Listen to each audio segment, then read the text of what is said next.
स्वागत है एक बार फिर से आपका अमृत अड्डा में, जहां पे आज हम आज़ादी के 75 वर्ष पूरे होने के मौके पर प्रधानमंत्री जी के उस संबोधन पर बातचीत कर रहे हैं। आशुतोष जी, जब पंचप्रण की बात होती है तो उसमें मोदी जी कहते हैं कि नागरिक कर्तव्य होनी चाहिए। कर्तव्य बड़ा विस्तृत दायरा होता है जिसके मायने हर आदमी अपने अपने हिसाब से लगा सकता है। वो कहते हैं एकता और एकजुटता बनी रहनी चाहिए हर हालत में। तो ये जो इंटीग्रेशन है, जो आप जो सवाल उठा रहे थे, क्या ये उसका जवाब नहीं है? दूसरी तरफ जब वो आप कहते हैं कि बहुत सारे ऐसे इश्यूज हैं बर्निंग जहाँ पे बातचीत उन्होंने नहीं की, जब वो कह रहे हैं कि हम इसको डेवलप करना चाहते हैं और उस वर्किंग क्लास को एक्सपेंड करना चाहते हैं, महिलाओं के सम्मान के साथ उनको काम के साथ जोड़ना, उनको विकास के साथ जोड़ना, तो क्या इनसे आपके सवालों के जवाब नहीं मिल रहे हैं? देखिए नीरज जी, प्रधानमंत्री के 5 प्रण में एक था अपनी विरासत का सम्मान करना भी था, और किस तरीके विरासत का सम्मान किया जा रहा है उसके प्रति हमें ईमानदारी भी दिखनी चाहिए। इस देश के अंदर लोकतंत्र मजबूत नहीं होता और इस देश के अंदर सैनिक शासन होता अगर नेहरू जी ने लोकतंत्र की नींव को मजबूत नहीं किया होता। और अगर लाल बहादुर शास्त्री ने अगर खाद्यान्न ग्रीन रेवोल्यूशन की नींव नहीं डाली होती तो देश अनाज के मामले में इतना बड़ा नहीं होता आज। अगर इंदिरा गांधी ने पाकिस्तान के 2 टुकड़े नहीं किए होते, राजीव गांधी ने अगर टेलीकम्युनिकेशन और सॉफ्टवेयर की नींव नहीं डाली होती, मनमोहन सिंह ने अगर आर्थिक विकास, आर्थिक सुधारों की नींव नहीं डाली होती, अटल बिहारी वाजपेयी ने अगर इंफ्रास्ट्रक्चर डेवलपमेंट में फोकस नहीं किया होता, तो क्या आज जहां देश है वहां देश होता क्या? तो अगर हम जो कहते हैं उस पर भी तो यकीन कर, आज नेहरू को आप इरेज करने की कोशिश करते हैं। नहीं कहा, उन्होंने जिक्र किया अपने भाषण में, उन्होंने ग्रेटिट्यूड किया, उन्होंने सबका नाम लिया बाकायदा। एक मिनट, जो अमृत महोत्सव के मौके पर जो महान विभूतियों की तस्वीरें दिखाई पड़ती हैं, उसमें आप नेहरू का तो बहुत छोटा कर देते हैं, उनको गायब करने की कोशिश करते हैं। तो मेरा कहना है कि ठीक है, कांग्रेस पार्टी से आपकी लड़ाई है, उसमें कोई दो राय नहीं है, होनी भी चाहिए। इस देश के अंदर विचारों की लड़ाई होनी चाहिए, विचारधाराओं की लड़ाई होनी चाहिए, क्योंकि उनके घर्षण से ही देश आगे बढ़ेगा। अगर घर्षण नहीं हो, देश आगे नहीं बढ़ सकता है। लेकिन अगर आप ये कहते हैं विरासत का सम्मान हो, तो जिस प्रधानमंत्री का और आजादी की लड़ाई में जिन लोगों का योगदान था उसका भी सम्मान होना चाहिए। उसको डिमीन करने की, उनको डिस्क्रेडिट करने की कोशिश नहीं होनी। यह अकारण नहीं है कि कभी अभी 3 दिन पहले सी वोटर का सर्वे आया जिसने कहा कि इस देश के अंदर 48% लोग कहते हैं कि देश का लोकतंत्र खतरे में है। ये इस पर भी चर्चा होनी चाहिए। आखिर पिछले 10 सालों में, 15 सालों में ऐसा क्या हुआ कि देश के लोकतंत्र के प्रति लोगों के अंदर। लेकिन वही लोग ये भी कहते हैं कि उनको प्रधानमंत्री मोदी पर ही भरोसा सबसे ज्यादा, उनके आसपास भी कोई नहीं ठहरता। वही लोग, देखिए, अगर जब मनमोहन सिंह थे तब भी लोग यही कहते थे। मैं आई के गुजराल के जमाने का सर्वे आपको निकाल दिखाता हूं, क्योंकि मैंने किया है सर्वे, इसलिए मैं जानता हूं। उस बहस में नहीं पड़ते आप। लेकिन क्या ये खतरे की घंटी नहीं है कि लगभग हर दूसरा आदमी ये मान रहा है सर्वे में कि देश का लोकतंत्र खतरे में है? किस वजह से खतरे में, मैं उस बहस में नहीं जाता हूं। लेकिन जनवरी के महीने में वही सर्वे कहता है 43.5% लोग मानते थे कि देश का लोकतंत्र खतरे, और पिछले 6 महीने में वो बढ़ के 4.5% और बढ़ गया। तो मैं जो सवाल खड़ा कर रहा था कि प्रधानमंत्री जी अच्छी बातें करें, कोई दो राय नहीं है, लेकिन इस देश के अंदर जो एक सवाल ये भी तो पूछना चाहिए कि हमारे देश का पूंजीपति दुनिया के 4थे नंबर सबसे अमीर आदमी हो रहा है, उसने कौन सा ऐसा अनुसंधान किया है? आप जब स्टीव जॉब्स की बात करते हैं तो उसका अनुसंधान आपको दिखाई पड़ता है। आप जकरबर्ग की बात करते हैं तो उसका अनुसंधान दिखाई पड़ता है। आप गूगल की बात करते हैं तो अनुसंधान दिखाई पड़ता है, ट्विटर अनुसंधान दिखाई पड़ता। हमारे यहां जो अरबपति नहीं बल्कि खरबपति बने बैठे हुए हैं, उन्होंने कौन सा संविधान, कौन सा ब्रांड ग्लोबल लेवल पे बनाया है? अंबानी ने कौन सा ग्लोबल ब्रांड बनाया है? अडानी ने कौन सा ग्लोबल ब्रांड बनाया है? टाटा ने कौन सा ग्लोबल ब्रांड बनाया? इस पर भी चर्चा होनी चाहिए। सिर्फ पैसा कमा लेना अगर मोटिव होगा इस देश का, तो जाहिर सी बात है हम कभी बुनियादी साइंस के बुनियादी अनुसंधान पर काम नहीं करें। और आखिरी बात मैं कहता हूं, चीन क्यों आगे है? चीन ने 1979 में, शिवकांत जी ने उसका जिक्र किया, जब डेंग ज़ियाओपिंग ने अपने हाथ पे कमान ली, 2 मंत्रालय उन्होंने अपने पास रखे, सिर्फ 2, science and technology and education.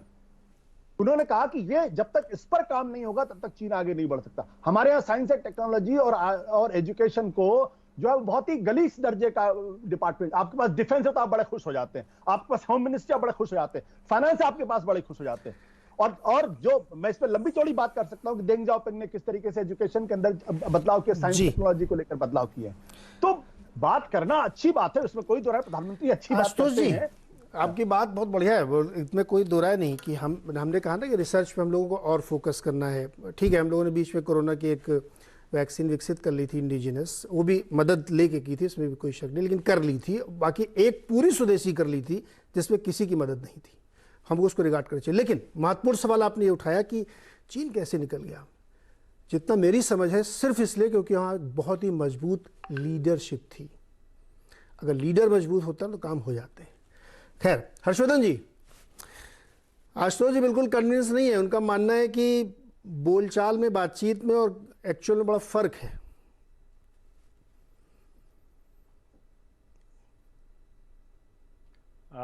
Neeraj ji, मुझे लगता है कि अभी जब हम लोग बातचीत करने आए हैं तो प्रधानमंत्री के लाल किले के भाषण पर बात कर रहे हैं, लेकिन अच्छा है कि आशुतोष जी ने देश को एक ऐसी जानकारी दे दी जो किसी को पता ही नहीं है।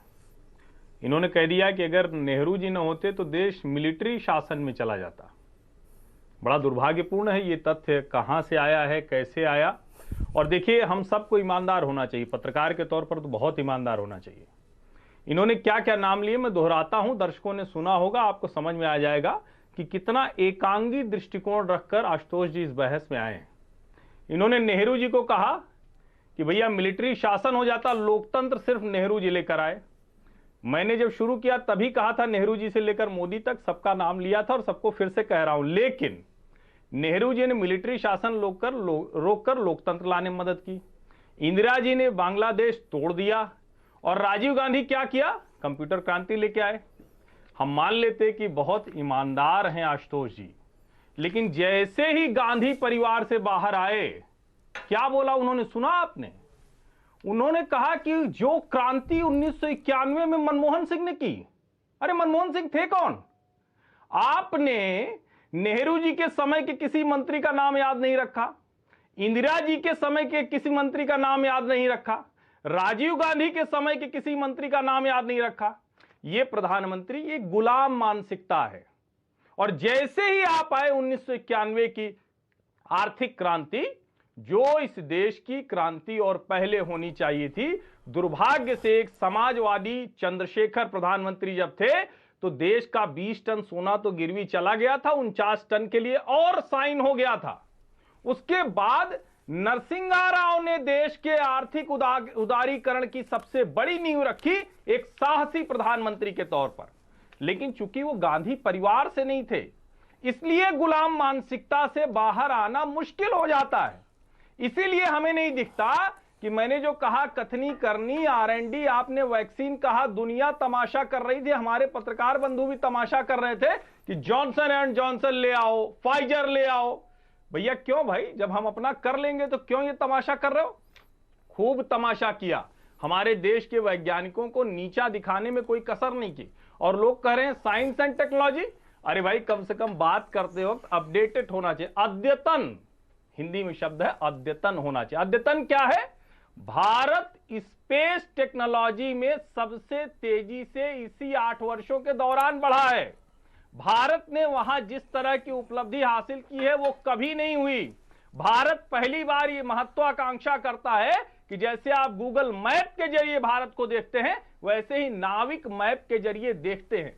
हाँ, ये सही है, हमारा भरोसा समय पर नहीं बनेगा, मोनोपोली उनकी लंबे समय से, हम धीरे धीरे आगे बढ़ेंगे। और हम चाइना की तरह तानाशाह थोड़ी ना है, हम तानाशाह नहीं है ना कि बच्चे पैदा करने तक पे रोक लगा देंगे। हम अवेयर करते हैं, लोगों को जागरूक करते हैं, हम धीरे धीरे लेके आते हैं वहां तक। नहीं किया हमने कत्लेआम चाइना की तरह, हमने नहीं किया थियानमेन चौक, हम नहीं है कम्युनिस्ट कंट्री, हम दुनिया के आदर्श लोकतंत्र हैं जिसमें कभी कोई भी किसी विचारधारा का प्रधानमंत्री होगा तो अपने तरीके से चलेगा, दूसरी विचारधारा का होगा तो अपने तरीके से चलेगा, लेकिन जनता को हम कभी रौंदेंगे नहीं। मुझे लगता है कि यह महत्वपूर्ण बात है जो देश के लोगों को समझ में आ रही, और इसीलिए लोकतंत्र की मजबूती के लिए इस तरह के मैंडेट आ रहे हैं जो लगातार आपको धीरे धीरे एक दशक में दिखाई दे रहे हैं। आपने नाविक मैप का जिक्र किया। नाविक वर्ल्ड का लेटेस्ट मोस्ट एडवांस्ड मैप है जिसका इस्तेमाल यूएस भी कर रहा है। वो भी मानता है कि इससे एडवांस हम नहीं बना पाए अभी तक, ये हमारे स्पेस ऑर्गेनाइजेशन ने बना के दिया है।